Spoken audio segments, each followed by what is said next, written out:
lógico entenderlo así porque es una producción estacional, es el campo. El campo creció por encima del 8%. Sin embargo, tenemos que tener cuidado. La industria manufacturera, que es donde realmente se genera la riqueza, que es donde realmente está la producción y es el termómetro más importante de la actividad económica, comienza a rezagarse. Hace un año andábamos con crecimientos del 6-7% y en este último trimestre andamos con crecimientos del 4%. Y esa es una llamada de atención, porque bajo estas circunstancias esperemos que no se nos complique para inicios o mediados del año próximo. Pero en términos generales podemos decir la economía ha funcionado bien, la generación del empleo ha sido superior a lo que se esperaba, no suficiente para lo que requiere la economía de nuestro país y la economía de Jalisco. Pero sí estamos hablando que en Jalisco andamos por encima de los 50,000 empleos, a nivel nacional andamos por los 700,000. Es bueno después de que esperábamos un año que iba a ser realmente pobre y sin embargo vemos que los resultados son aceptables. Estamos en la medianía, pero una medianía tendiendo hacia la mejora. Entonces, desde ese punto de vista, creo que nos ha ido favorablemente bien. ¿Tu percepción cuál sería, Paco? Sobre 2011, el año que estaba a punto de terminar, de concluir, bueno, creo que se ha manejado en términos generales como deben de ser las cosas económicas, esperando las repercusiones de un mundo externo en donde cada vez dependemos más. Sin embargo, no vamos avanzando con la suficiente velocidad que tenemos que hacerlo. Y esto es preocupante, y es preocupante del término en que no se generan los suficientes empleos, no se genera la suficiente economía para darle un crecimiento al mismo poder adquisitivo para que genere un mayor dinamismo. Entonces ahí me preocupa este hecho y yo creo que aquí deberían de modificarse ciertos criterios de política económica que nos hemos estancado en los últimos 10 o 15 años. Debemos ir a una mayor velocidad económica. Paco, ¿tendría que ver con esta lentitud que tú mencionas y subrayas las reformas estructurales que tanto se comentan? La laboral, por ejemplo, la política. Por una parte eso, por otra parte es preocupante que sigamos dependiendo de las grandes variables de la economía internacional. Es decir, claro, lo que mencionaba el licenciado Sánchez de la Fuente. Sí, o sea, es preocupante porque tenemos una gigantesca oportunidad, ejemplo, de crecer a niveles del 7-8%. Sin embargo, nos conformamos con un crecimiento mediocre y hay que poner sobre la mesa que estamos en la medianía, estamos en la mediocridad. Bueno, ahorita hablaba el licenciado de un crecimiento del 7%. No, el 7% no lo tenemos. En el último trimestre. En el último trimestre, pero el promedio... Lo tuvimos en tiempos del licenciado Díaz Ordaz, bueno, si mal no recuerdo, fue la última época pues, de un desarrollo... Pues Díaz Ordaz fue hace 40 años. Hace 40 años. Ahorita vamos a platicar qué es lo que sucede, porque tanto el licenciado Sánchez de la Fuente como Paco Cuevas, pues yo creo que son producto de una generación que ha nacido, crecido, desarrollado y reproducido dentro de crisis. Y ahorita, pues a nosotros nos tocaron crisis desde pequeños, prácticamente, que estábamos muy jóvenes, ya estábamos en crisis en los gobiernos de Echeverría y los... Yo no me veo más viejo que tú, pero acuérdate que nos tocó en la época de los inicios de Echeverría, precisamente cuando estábamos en nuestra carrera universitaria, y de alguna manera nuestra experiencia de jóvenes, de niños, como hijos de familia, fue ver una economía creciente y con expectativas positivas a futuro. Después nos tocó, como tú ya mencionas, la época en la que entramos del licenciado Luis Echeverría y de ahí para adelante la economía se descompone y hemos comenzado dando traspié. Pero seguimos siendo todavía una sociedad con esperanzas, ¿no? Una sociedad aspiracional, que la gente que aspiraba a tener su departamentito puede tener. Vamos a ir platicando del tema. Yo nomás te digo lo último. En esa época, en 1970, el trabajador que recién ingresaba aspiraba a tener una casa que en aquel tiempo, ¿recuerdas Prados Vallarta? Que estaba a la orilla, era la casa que esperaba tener una persona que ingresaba al mercado laboral. Vamos a ir platicando, si me lo permiten, tenemos que ser, aquí somos esclavos del tiempo. Esto es Enfoque Ciudadano, nuestro consejo, el Consejo Económico y Social del Estado de Jalisco. No pierda el foco, quédese en Enfoque Ciudadano. Bueno, pues yo creo que estamos sufriendo una crisis actualmente y yo creo que se deben de tomar medidas más directas para que nosotros podamos resurgir ante esta crisis. O sea, yo lo veo difícil. Yo creo que la política en México nunca va a cambiar. Si llega a quedar otro partido ahora en las elecciones del 2012, va a pasar exactamente lo mismo, sea el partido que sea. Vamos a seguir igual.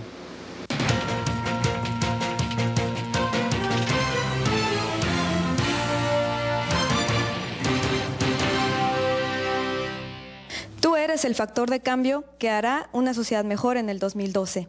Ciudadana, ciudadano, lo público nos pertenece a todos. Todos nos beneficiamos de ello y a todos nos corresponde cuidarlo. En esta época de reflexión y buen ánimo, reúnete con tus vecinos y tu familia. Piensen qué les gustaría que fuera mejor en el 2012 y sobre todo piensen qué podíamos hacer cada uno de nosotros para que eso suceda.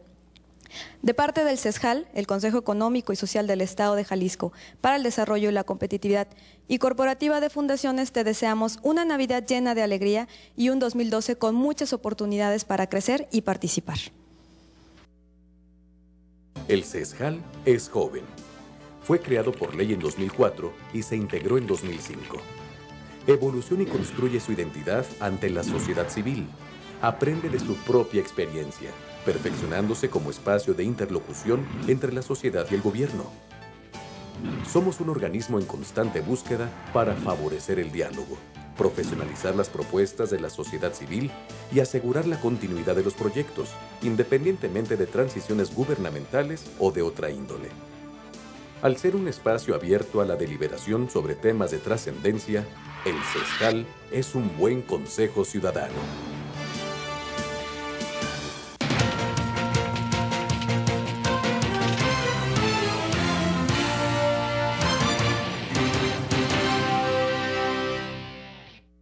Pues nos quedamos en esto de que si todavía nuestra sociedad puede tener aspiraciones y esperanzas y lograr conquistarlas. José Luis Sánchez de la Fuente. Mira, sí debemos tenerlas y no las debemos de perder. Creo que algo muy importante que hace rato mencionaba Paco, y yo voy todavía un punto más adelante, en aquel tiempo que tú mencionas, que no se le llamaba así oficialmente, pero era un estado rector de la economía. En un estado rector de la economía, en la época de los 3 sexenios que duró como secretario de Hacienda Antonio Ortiz Mena, y él tenía un sistema financiero muy bien clasificado que tenía los cajones preferenciales de crédito para cada actividad, donde otorgaba recursos a bajo costo y con garantía del gobierno, lo cual propició el crecimiento de muchas áreas y muchas industrias. Desde luego que en aquellos tiempos también vinieron los abusos de algunos sectores, pero sin embargo estamos hablando de un estado rector. Y ahora que hemos pasado a lo que se llama el modelo neoliberal, se dice el Estado no debe de intervenir. Y creo que aquí es donde estamos equivocados, donde es la línea divisoria entre que el gobierno, el Estado, debe intervenir en ciertas actividades para apoyarlas y promoverlas. O sea, no ser él el actor, sino el promotor. Y creo que eso es lo que hemos perdido de vista, que el Estado tiene que seguir siendo promotor. En este momento una forma de crecer es, Estado, de alguna manera aflójale un poquito a ciertos indicadores y variables financieras y económicas que las puede soltar con cuidado, con prudencia, para no llegar a los excesos de la época de Miguel de la Madrid, de la época de López Portillo, ¿sí? Y en el cual, de la época de Echeverría, que nos excedimos tanto que después pagamos las consecuencias. Pero parece que nos sucedió lo que los famosos refranes mexicanos, el que se quema con leche hasta el cocó que le sopla. Y entonces ahora nos pasa igual. En aquel tiempo fueron tantos los excesos, tantos los problemas que tuvimos que ahora no toques para nada esto. En este momento, dice, el presupuesto para el próximo año, un déficit del 0.4%, muy manejable. Creo que sí se podría elevar. Hay que tener cuidado hasta dónde elevarlo, porque si te vas, eso es a nivel federal, si nos vamos a las finanzas estatales, ahí encontramos el otro desorden. Nos vamos a casos como el de Coahuila, nos vamos a casos como el de Michoacán, nos vamos a casos un poco menos dramáticos, pero que aquí en Jalisco no se ha ido a esos niveles por los problemas políticos y las confrontaciones internas que hay, que de alguna manera, bueno, dentro de los males el menor. Pero en fin, de ir de 5,000 millones de pesos de deuda, en este momento andamos sobre los 18,000, 20,000 millones. Y si se hubiera dado mangancha, aceptado lo que el gobernador pretendía, andaríamos sobre los 30,000. Andaríamos en niveles parecidos a la de Coahuila con una diferencia, aquí con una mayor generación de riqueza. Pero sin embargo, bueno, ahí viene el asunto. O sea, ¿cómo tenemos que buscar que la política gubernamental comience a aflojar y a ser el rector de la economía y apoyar esas actividades con prudencia, pero sin el temor de que todo lo que digan que es una participación y apoyo gubernamental va a ser un fracaso? Creo que ese es nuestro error. Paco, somos una sociedad temerosa para invertir. La jalisciense, vamos a hablar aquí de casa. No, en Jalisco nos hemos vuelto muy conformistas. Nos conformamos con crecer 3, 4%, ahí la llevamos. Como dice el dicho popular, ahí la llevamos. Y el que venga atrás, que arrebate. Porque Jalisco tiene un gran problema. que es la generación de empleos. Los jóvenes demandan alrededor de 80,000 fuentes de trabajo en el año. Se ofertan cuando mucho 50,000. ¿Y para el 12 crees que seguirá igual? Pues, no hay signos de que cambie esto. Entonces nos hemos conformado, pero aparte de ser conformistas, no le apostamos al futuro, no le estamos apostando al cambio, no le estamos apostando al Jalisco gigante, al Jalisco con esperanza sólida. Porque si tú me hablas de que vamos a crecer el próximo año al 5% y vamos a generar 60,000 empleos ante 100,000 que se van a demandar, ¿qué nos vamos a ganar? No, apostemos, y aquí un llamado fuerte a los empresarios y al gobierno, apostemos al futuro, apostemos a la generación de riqueza, apostemos al dinamismo económico. Ya están los ejemplos, ¿eh? Un periférico que no lo hemos terminado, llevamos 25 años terminando un periférico. ¿Cuándo vamos a terminar el macrolibramiento? Discutimos sobre los distintos planes de vialidad. Caray, es absurdo. Apostémosle al metro. Hagamos un metro. ¿De dónde? Si no hay dinero, si el licenciado Cosío Vidal dice que no hay dinero. Si en estos momentos, y que me desmienta un gran economista, lo que sobra en el mundo es dinero. No hay a dónde irse. Oye, pues qué padre perspectiva, ¿no? Que me desmienta. Mira, lo que dice Paco tiene razón. O sea, ¿por qué no el metro? Nos dicen que es muy caro. ¿Caro para quién? Para el servicio de la sociedad jalisciense, para los ciudadanos jaliscienses caro. Y no nos parece caro el derroche de los diputados, que ya están en bancarrota por lo que se han gastado. Oye, con el dinero que se han gastado anualmente los señores, ya tuviéramos el metro. O los 23 millones de pesos de dólares de la apertura de la clausura de los Panamericanos. No vaya a estar, ponle que ahí nos va a dejar un futuro y tú podrías, se invirtió y pueden llegar turistas. Pero te voy a otro caso donde hemos derrochado recursos. ¿Qué pasa con los más de 1,000 millones que se invirtieron en Arcediano y que están tirados porque resultó que no es viable? Y que no es viable porque no hicieron un estudio tan básico y tan necesario como era una mecánica de suelos para saber que ahí la situación geológica de ese terreno no permitía hacer una cortina como la que quieren hacer. Y sin embargo, ¿quién que es ahí responsable de ese dinero? Oye, si ese dinero se lo hubieras invertido, en este caso al metro, al transporte colectivo, ya lo tendríamos. Pero vamos pensando, la prioridad es agua. Oye, decidámonos a una. Hablemos ahorita de lo que mencionas del transporte. Por lo que tú quieras o mandes, ya no se hizo el macro, hicimos una sola línea. Es incómodo, para los que van ahí es una gran solución, pero si lo vemos como lo que merece la ciudadanía, no es lo adecuado. Sin embargo, ¿es mejor hoy Guadalajara con ese transporte o estaríamos mejor sin él? Y yo creo que estamos mejor con él que sin él. Claro. Aunque no sea lo que esperábamos. Nada, disculpen, no, bueno, si a ese enfoque vamos, no. No, pero a eso voy, porque fíjate, perdimos 1,000 millones de pesos que se tenían destinado para otra línea macrobús y que no se aprovecharon. 2,000 millones de pesos están invertidos en Arcediano para nada. Bueno, pero ven esto, o sea, ese dinero que se perdió y que está ahí y que no se utilizó, y con otra, ¿cuántos estudios de movilidad hicieron Guadalajara, Zapopan y Tlaquepaque? ¿Y cuánto costó? Cuando ya había estudios. ¿Y ese dinero qué pasó? El señor Nacho Martínez del Campo, señor licenciado, lo que sobra en Jalisco son los diagnósticos, sí. Lo que sobra en Jalisco son los planes. Y dinero, dice que sobra. Bien, ¿qué falta? Pues, ¿liderazgo? El 2012, políticos, pues habrá dinero entonces. Bueno, políticos, ¿dónde están los dirigentes? ¿Dónde están los que quieren ser gobernador? Sí. Que pongan la propuesta sobre la mesa, porque para diagnosticar que andamos en la medianía, que andamos en la mediocridad, sobre los estudios, Hay 50,000 estudios. Bien, pues esta es parte de las perspectivas económicas para el 2012. Vamos a seguir con este tema. Yo antes quiero pedirle, si usted gusta comunicarse con nosotros a través de nuestro correo electrónico, ignacio.martin@cesjal.org. Me da mucho gusto recibir todos sus correos. Esto es Enfoque Ciudadano, un programa del Consejo Económico y Social. Es nuestro programa porque es nuestro mejor consejo. Quédese con nosotros. Pues se ve difícil, se ve una situación un poco de freno por los cambios políticos, pero sin embargo es muy posible que tengamos un repunte. Yo lo veo bastante favorable y mucho va a depender de la estabilidad política que se tenga, de la canalización de más recursos a poner en movimiento la economía de México, pero si eso sucede y hay las personas adecuadas que queden en el poder, yo creo que sí vamos a tener un muy buen año del próximo. Me imagino, tengo un panorama de que la economía en México el año entrante estará muy mal. El año se está cerrando del nabo, entonces por ende se va a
empezar un poco mal, esperemos que se mejore. El dólar bajó un poco, pero se espera un impacto sobre todo en las áreas agrícolas, lo que es el sector del maíz, el jitomate, la carne, por las sequías que hubo, bueno, por todo el temporal y el clima que estuvo, cómo estuvo variando. Pues sí se espera que a finales de este mes la tortilla suba, el maíz sobre todo.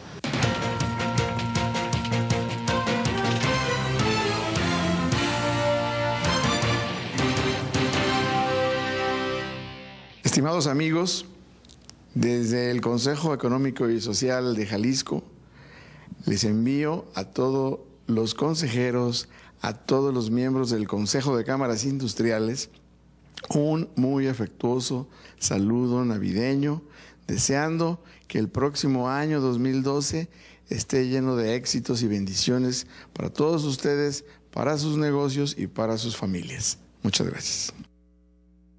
Los consejos económicos y sociales surgen en Europa hace más de 90 años. El CESJAL se inspira en el modelo europeo para incorporar de manera más directa a la sociedad en las decisiones gubernamentales, con esquemas de participación conjunta. El CESJAL combina la experiencia y el conocimiento de 21 organizaciones de los sectores empresarial, social y académico-asistencial. Sus consejeros estudian proyectos gubernamentales que impactan a la sociedad y elaboran análisis claros y responsables en torno a sus alcances y consecuencias.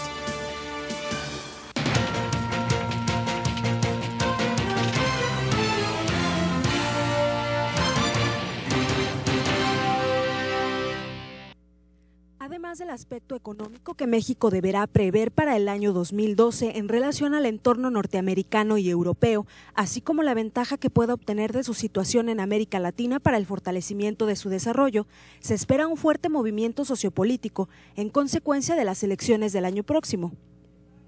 Los comicios federales se llevarán a cabo el 1 de julio para elegir al nuevo presidente de México, diputados, senadores, así como 6 gobernadores, entre los que se encuentra el del estado de Jalisco, y 583 cargos municipales. En específico para Jalisco, el panorama indica retos en las áreas de finanzas públicas, en particular por deudas adquiridas tanto por el Poder Ejecutivo como por el Legislativo, que inclusive presenta una crisis para poder pagar la nómina de sus empleados actuales, así como de algunos municipios. Otros temas que requerirán especial seguimiento en 2012 serán el índice de desarrollo humano, el agua, la movilidad urbana y el transporte público, el nivel de los sueldos y la calidad del empleo, la competitividad, el fortalecimiento del desarrollo económico en los municipios del interior de Jalisco, el deterioro del medio ambiente, por citar algunos ejemplos.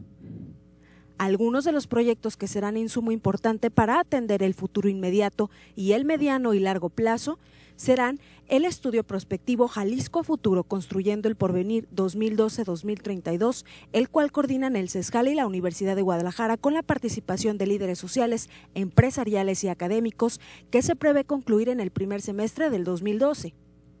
Así como el informe socioeconómico que concluirá el CESJAL con relación al presente 2011 y con impacto para mejorar el año siguiente en materia de políticas públicas para el desarrollo. Para Enfoque Ciudadano, Patricia Ureña. Gracias, muchísimas gracias, que continúa con nosotros en esto que es Enfoque Ciudadano, con la amable presencia del licenciado José Luis Sánchez de la Fuente, quien es consejero del CESJAL, representando a la Universidad Autónoma de Guadalajara, y Francisco Cuevas Corona, especialista en finanzas, conductor del programa Cuentas Claras en DK 1250. Bien, me gustaría que nos platicaran al público, Paco, José Luis, ¿cuáles son los indicadores de una economía? ¿Qué sectores son más significativos? No sé si el del el automotriz, no sé si el de la construcción, bueno, no sé, ustedes son los expertos. ¿Cuáles son los sectores más significativos para poder hacer un diagnóstico de la economía? Mira, aquí hay una nueva corriente que se habla de generar indicadores de resultados, pero yo me iría a decir, hay uno que es el más importante y primordial: cómo se encuentra el bienestar de la sociedad. El objetivo último de cualquier sistema económico es que el ciudadano viva bien. Y entonces diría, bueno, ¿y cuáles son los indicadores básicos? Pues ya hablaría de ingreso, alimentación, salud, vivienda y podríamos decir de esparcimiento. Si esos están bien, los demás indicadores van a ser un reflejo de lo que está haciendo ahí. O sea, los que están anteriormente se van a reflejar ahí. Pero si hablamos de los indicadores, pues nos hablan de la producción manufacturera, de la producción industrial, de la producción del campo, de la producción en la minería, de la producción en la construcción, de la industria electrónica, de la industria automotriz. Entonces, comenzamos a hablar de una serie de indicadores que a la sociedad dicen, bueno, ¿y esto a mí qué? Que la industria manufacturera creció. O te lo pongo más sencillo, el que todo el mundo utiliza, el PIB, el Producto Interno Bruto. Y cuando las amas de casa escuchan que el Producto Interno Bruto debe de crecer al 10% y que nada más crecimos al 3%, bueno, ¿y qué? El Producto Interno, y si el Bruto Interno que tengo en la casa no crece. No crece. Sí. Decimos yo, sí. ¿Eso qué nos da? Entonces yo creo que los indicadores básicos que tenemos que encontrar, hay varios que nos dicen cómo va el crecimiento de una economía, pero esos indicadores hay que buscar que se presente. Digo, el más importante de todos es la inflación y el crecimiento de la producción. ¿Para qué? Para saber cuál es la producción real. Si la producción real está creciendo, nos va a ir bien a todos. Si la producción real no está creciendo, nos va a ir mal. Porque la riqueza al final es producción. Paco. Vámonos a lo sencillo y simple. El mejor indicador es el bolsillo, lo que usted trae en la bolsa. Quítese de indicadores, quítese de medir el PIB, los sectores productivos. Sí, sirve para los economistas, sirve para determinados variables y sectores. Sin embargo, hay 3 indicadores básicos que te miden si va bien una sociedad, si va bien un Estado, si va bien una economía. Primero, el bolsillo. ¿Usted trae más dinero que el año pasado? ¿Usted puede gastar más dinero o menos? Ese es un resultado. ¿Está mejor que ayer? ¿Debe más en tarjeta de créditos? Cuando va usted al supermercado o a la tienda de la esquina, ¿puede comprar más productos que el año pasado? ¿O que hace 5 años? ¿O que hace 10? Usted conteste. Cuando usted va al supermercado, ¿lleva menos productos o más productos? Entonces, si los indicadores hablamos de las variables del dólar, de la variable de la inflación, de otros métodos, está bien, científicamente están bien, pero aterrizando las cosas a la ciudadanía común, a los habitantes comunes y corrientes como usted y yo, es el bolsillo. No hagamos cuenta. Porque a veces piensa uno que ustedes que son expertos en economía como que tiene una bolita de cristal, pero a veces uno no entiende la economía, porque si nos damos, por ejemplo, a la bolsa, que tuvo 3 días consecutivos y luego al otro día va para abajo y ha habido truenes espantosos. ¿Qué piensan para el 2012? ¿Habrá los carritos más llenos del súper, Paco, como tú dices? El licenciado señalaba que el resultado de una política económica o de un gobierno o de una administración pública finalmente es si usted está mejor que ayer, que el año pasado o que el sexenio pasado. Si es así, lo felicito, está bien, va bien la economía. Si no, hay que hacer una revisión a fondo de cuáles son las políticas. Bien, pasando al 2012, ¿qué nos espera? Seguir la medianía como país y como Estado, aspirando a crecer 3.5%, 4%, cuando México, el país, requiere 1.200.000 generaciones de empleo en el año. ¿Qué va a pasar con esos 500.000 jóvenes que están demandando empleo a diario? Ninis, van a ser ninis. ¿Qué van a hacer? Pero ya tenemos 7 millones. Pues pueden sumar. Bueno, entonces se asustan los señores políticos de que crece el crimen organizado. Pues claro que crece, no hay oferta de trabajo. Aquí en Jalisco necesitamos 100,000 empleos en el año. Hasta ahorita no he escuchado a ninguno de los políticos, de los posibles candidatos a ocupar la gobernatura del 2012, que nos diga yo tengo la solución para generar 100,000 fuentes de trabajo en el año que se requieren y que se necesitan urgentemente. Bueno, esas son posturas claras. Oiga, Liceo Sánchez de la Fuente, pero se me pone muy difícil. No, yo difiero de él, porque ya escuchamos a uno a nivel nacional que dijo que en los primeros 3 meses va a crear 7 millones. No, y yo nomás te digo, a ver, si el señor se pone a meditar que en el país hay 15 millones de trabajadores registrados en el Seguro Social, y si él dice que va a incrementar 7 millones, es el 50% de lo que tienen las empresas, porque los que están registrados en el Seguro Social son los que cotizan, los que pagan, los que tienen las prestaciones. Los otros están en la economía informal. Cuando él dice voy a generar 7 millones de empleo, es creíble. No, pero es creíble que en 3 meses puedas tú generar eso. Si los vas a reclutar como policías, como soldados, pues entonces sí, los vas a tener ahí. Pero eso es increíble. Entonces, pedirle a los políticos que nos digan, oye, ¿cuántos empleos vas a generar?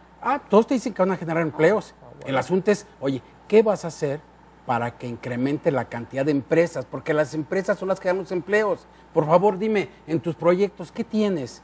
¿Cuál es tu política económica que vas a utilizar para que venga la inversión que tú mencionabas y que se genere en empresas que generen empleos? Pero si me dicen que van a generar empleos, como los diputados de aquí, que ya generaron de 300 hace varios años a 1,200, son muy efectivos para generar empleos.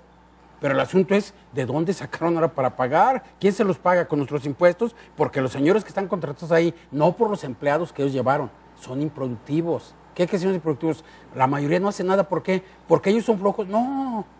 ¿Porque ellos son perversos? No. Porque no los pusieron a hacer nada, porque les están pagando la cuota por andar en las campañas, por participar, por apoyar al candidato, y les están pagando esos favores. Eso está mal. Entonces lo que tenemos que hacer, candidato, ¿qué vas a hacer para que se incrementen las inversiones, que generen empleo, empresas que van a generar empleos? Licenciado si no Sánchez, este proyecto, pues... Licenciado Sánchez de la Fuente, nada más, retomando un poquito el tema, ¿traeremos más cosas en el carrito del súper en el 2012?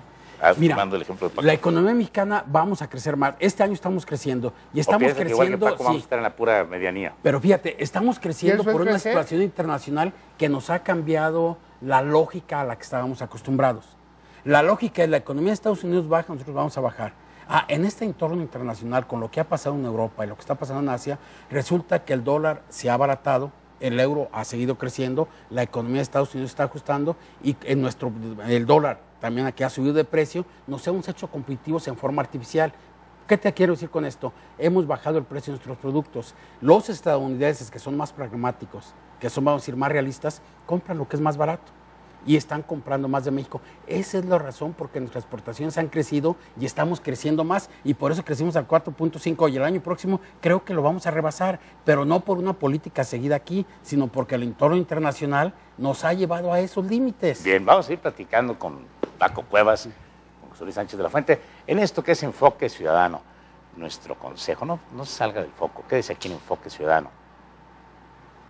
Bueno, finalmente las condiciones globales en varios países y en varios continentes finalmente tienen alerta amarilla. Esperemos que esas alertas amarillas se puedan ir mejorando, pero sí hay un riesgo latente a nivel mundial y eso seguramente puede estar perjudicando a México. Esperemos que las condiciones de fin de año puedan favorecer y podamos tener pues un buen año el próximo año.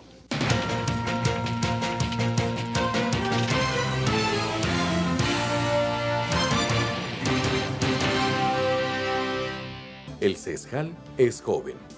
Fue creado por ley en 2004 y se integró en 2005. Evoluciona y construye su identidad ante la sociedad civil. Aprende de su propia experiencia, perfeccionándose como espacio de interlocución entre la sociedad y el gobierno. Somos un organismo en constante búsqueda para favorecer el diálogo, profesionalizar las propuestas de la sociedad civil y asegurar la continuidad de los proyectos, independientemente de transiciones gubernamentales o de otra índole. Al ser un espacio abierto a la deliberación sobre temas de trascendencia, el CESJAL es un buen consejo ciudadano.